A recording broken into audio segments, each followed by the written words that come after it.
ఇక టీఆర్ఎస్ త్వరలోనే ఎన్డీఏ కూటమిలో చేరుతుందని కాంగ్రెస్ అభిప్రాయపడింది. సీఎం కేసీఆర్ తన కూతురు కవితకు కేంద్రంలో మంత్రి పదవి కోసం టీఆర్ఎస్ను ఎన్డీఏ కూటమిలో చేరుస్తారని కాంగ్రెస్ ఎంపీ పాల్వాయి గోవర్ధన్ రెడ్డి ఆరోపించారు.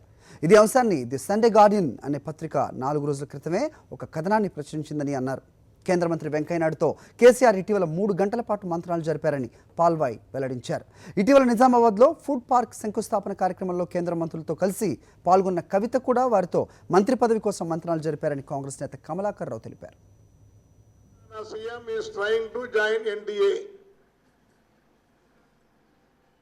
అంటే ఎందుకు కారణం చూపించిందంటే అతని బిడ్డను కేంద్రంలో మంత్రి చేయడానికి చేరాలని ఆమెకు 4-5 మాటలు ప్రకటనలు ఇచ్చింది. ఆమె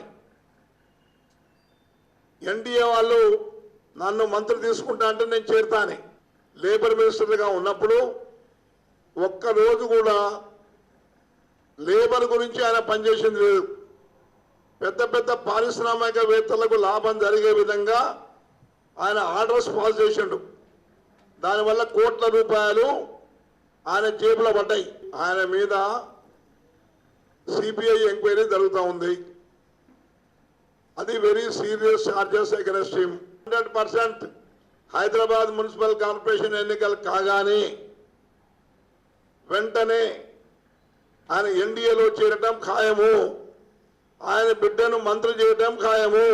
ఎన్డీఏ గవర్నమెంట్లో తెలుగుదేశం ఉండదు కాబట్టి ఎన్డీఏ గవర్నమెంట్ తోటి బాగుండాలి కాబట్టి ఆ ఓటుకు నోటు కేసు అలానే దొంగలు దొక్కారు.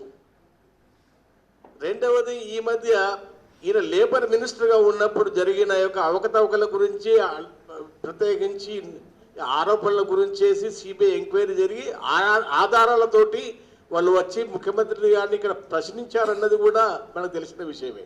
ఒకవైపు సిబిఐ కేసు ఆయన చుట్టూ తిరుగుతుంటే, రెండో వైపు ఓటుకు నోటు ఈ విధంగా తుక్కులు దొక్కిన నేపథ్యం ఒకటి ఉంటే, వీటన్నిటిని చూసినట్టుంటే కేసీఆర్ గారు తొందరలోపటినే ఎన్డీఏ గవర్నమెంట్లో చేరుతారు, కూతురుని మంత్రిని చేస్తారు.